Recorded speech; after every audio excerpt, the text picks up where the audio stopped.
এবার নিউ টাউনের ছবি আপনাদের দেখাবো। নিউ টাউনের রাস্তা, সেই রাস্তাতে প্রকাশ্যে মদ্যপান, রাস্তায় বাইকে বসে মদ্যপানের ছবি রীতিমতো ভাইরাল।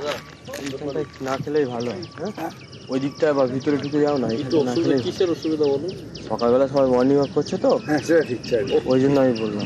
আমাদের খারাপ কথা বলছি, তোমার বাড়ি থেকে এসছো, যেখানে যাই হোক নিউ টাউনে যা হচ্ছে তোমরা তো সবই বুঝছো।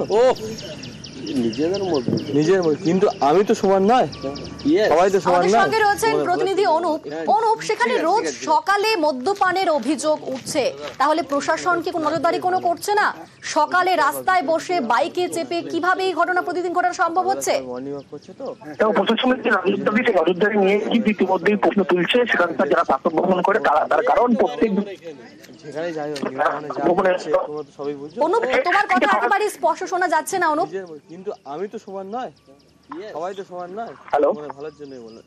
হ্যাঁ অনুপ, তুমি যেমনটা বলছিলে, নিউ টাউনের রাস্তায় প্রকাশ মদ্যপানের যে ছবি ভাইরাল, সেটা নিয়ে কিন্তু একেবারে সেখানকার মানুষজন তারা প্রশাসনের ভূমিকা, সেই ভূমিকা নিয়ে কিন্তু একেবারে খুব প্রকাশ করছে। তার কারণ প্রত্যেকদিন তারা প্রাতঃভ্রমণে যখন বেরোন সেই সময় লক্ষ্য করা যাচ্ছে সকাল 6টার সময় কিন্তু বেশ কয়েকজন যুবক তারা নিউ টাউন সেখানে কিন্তু একেবারে রাস্তার উপরে বাইকে করে মদ্যপান করছে, এবং যখনই সেখানকার মানুষজন তারা প্রাতঃভ্রমণ করে তারা যখন বলছে তাদের প্রতিবাদ করছে, তাদের উপর কিন্তু কর্ণপাত করছে না, এবং তারা যারা তারা লোকাল ছিল সেই কারণে সেখানে বসে মদ্য যখন প্রাতঃভ্রমণ হয় সেই সময় কিন্তু মূলত এই ছবি একেবারে প্রকাশ আসছে, এবং 3 থানা নজরদারির দায়িত্বে থানা, অন্যদিকে পালন্ত বিধাননগর, এগুলো 3টে থানায় নজরদারি। সেই নজরদারি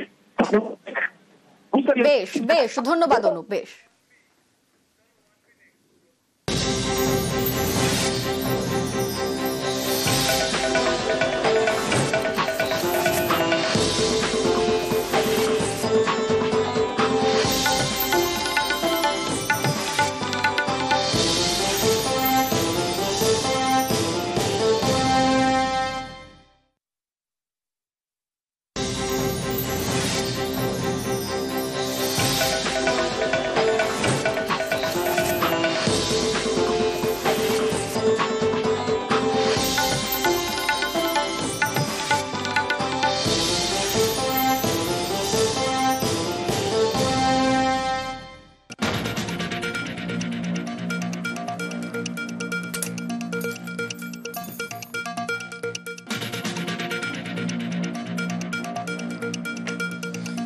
বিয়ের পর বার্থডে, পরপর দুদিন সেলিব্রেশন মোডে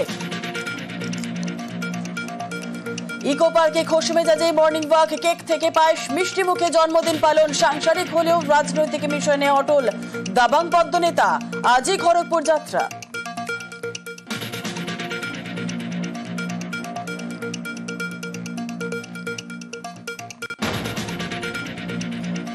অশান্তির জেরে সরেজমিনে রাজ্যপাল, গতকালই মালদার আশ্রয় শিবিরে গিয়ে খোঁজ খবর সিভি আনন্দের। বৈষ্ণবনগরে পারলালপুর হাই স্কুলে গিয়ে ঘর ছাড়াদের সঙ্গে কথা।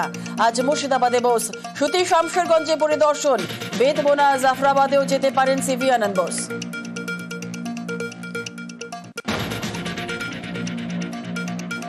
সুতি শামশেরগঞ্জে অশান্তির জের সরেজমিনে 2 জাতীয় কমিশনের টিম।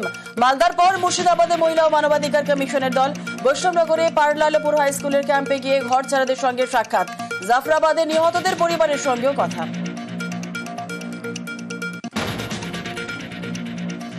দুর্গাপুরে বেসরকারি হাসপাতালে গুলি, রোগীর সঙ্গে দেখা করা নিয়ে বচসা। 2 জনকে অনুমতি দেওয়া হলেও মানতে নারাজ পরিবার। সকলকেই ঢুকতে দেওয়ার দাবি। বচসা কথা কাটাকাটির মধ্যেই হঠাৎ শূন্যে গুলি ব্যবসায়ীর। উপস্থিত পুলিশ কর্মীকেও মার, আগ্নেয়াস্ত্র সহ হাতে নাতে পাকড়াও 4। এবার আলিপুরদুয়ারের খবরের দিকে নজর রাখবো। বালি খাদানে শ্রমিকদের বিক্ষোভ, ভাঙচুর। কুমারগ্রামে রায়ডাক নদীর পাড়ে রীতিমতো উত্তেজনা। পেলোডার দিয়ে বালি তোলায় আপত্তি শ্রমিকদের, আর তারপরেই রীতিমতো উত্তেজনার পরিস্থিতি। যে ছবি আপনারা দেখতে পাচ্ছেন, বালি খাদানে শ্রমিকদের বিক্ষোভ।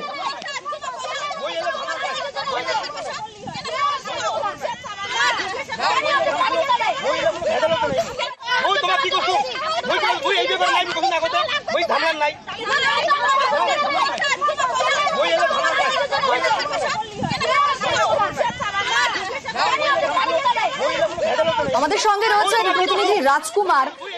আমরা দেখতে পাচ্ছি বিক্ষোভের ছবি, তবে এই যারা বিক্ষোভ দেখাচ্ছেন তারা মূলত কি দাবি করছেন, কি কারণ তারা বিক্ষোভ দেখাচ্ছেন? দেখো, মূলত যারা বিক্ষোভ দেখাচ্ছেন তাদের একটাই দাবি যে তারা এই আদানে কাজ করে অবৈধ এবং বৈধ তারা বোঝে না। নদীর বুকে এই যে ট্রেন ওটার নামানো বৈধ না অবৈধ তারা বোঝে না, কিন্তু তাদের একটাই বক্তব্য যে তারা এখানে গায়ে গতরে পরিশ্রম করে হাত দিয়ে পরিশ্রম করে কাজ করেন, শ্রমিককে কাজ করেন, তা এখান থেকে রুটি করেন। ফলে মেশিন দিয়ে যন্ত্র দিয়ে এখানে বালি খোদাই করা যাবে না, তাহলে তারা বেকার হয়ে যাবে।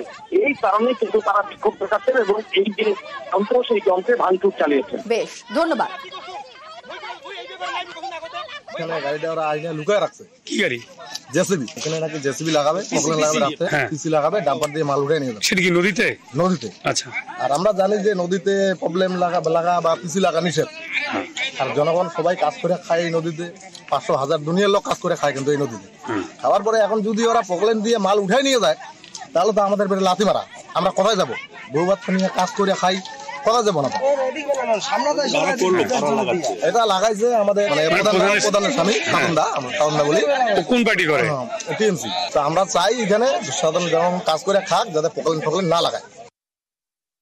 এখানে যারা আছে সবাই দেখলাম উত্তেজিত হয়ে আপনাকে আক্রমণ করতেছে যে এর পিছনে আপনি আছেন, যেহেতু আপনি প্রধানের স্বামী। তাহলে আপনার এলাকায় ঢুকলো জেসিবি, আপনি জানেন না? না, রাতে অন্ধকার ঢুকছে, আমি বাড়িতে ছিলাম না, ঠিক আছে, আমি জানি না। আমি বলে দিছি যে কোনো যদি প্রোগ্রাম যদি নদীর মধ্যে ঢুকে, তোমার যত পাবলিক আছো সবাই কিন্তু আটকে আমাকে ফোন করবা, আমি তোমাদের পিছনে আছি। জনসাধারণ কাজ করে যেহেতু নদীর মধ্যে রুটির ব্যাপার আছে, আমি ঘুরতে দিব না, যে আমি জীবন দিব তবে টাবু ঘুরতে দিব না। আমার পিছনে যদি লোক থাকে আর কি, আর যদি আমার পিছনে লোক না থাকে আমার তো করার কিছু নাই। গতকালই বিয়ে, আজ জন্মদিন। সকালে ইকো পার্কে জন্মদিন পালন করলেন দিলীপ ঘোষ। বিয়ের পরের দিন সকালে ইকো পার্কে প্রাতঃভ্রমণ, সেখানেই সঙ্গীদের সঙ্গে জন্মদিনের কেক কাটলেন দিলীপ ঘোষ। খাওয়ানো হলো পায়েসও। আর আজই খড়গপুর যাওয়ার কথা রয়েছে দিলীপ ঘোষের।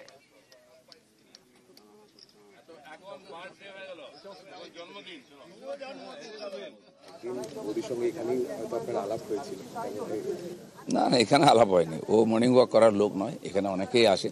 উনি আমাদের পুরনো পার্টি কর্মী, আমার চেয়ে পুরনো। উনি 12 সালে রাজনীতিতে এসেছেন, আমি এসেছি 15 সালে। তো সেম তা নয়, সবার সঙ্গে দেখা হয়, দেখা সাক্ষাৎ হতো, আমার বাড়িতেও এসেছেন।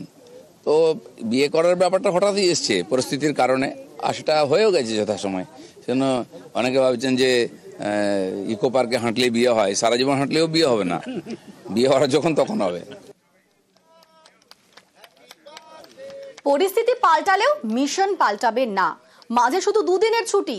বিয়ের পর জন্মদিনের সকালে রাজনৈতিক অবস্থান নিয়ে মন্তব্য দিলীপ ঘোষের। দেখুন, পরিস্থিতি যাই হোক, পরিস্থিতি পাল্টায়। যে পরিস্থিতির সঙ্গে পাল্টায় না লোকে তাকেই মনে রাখে।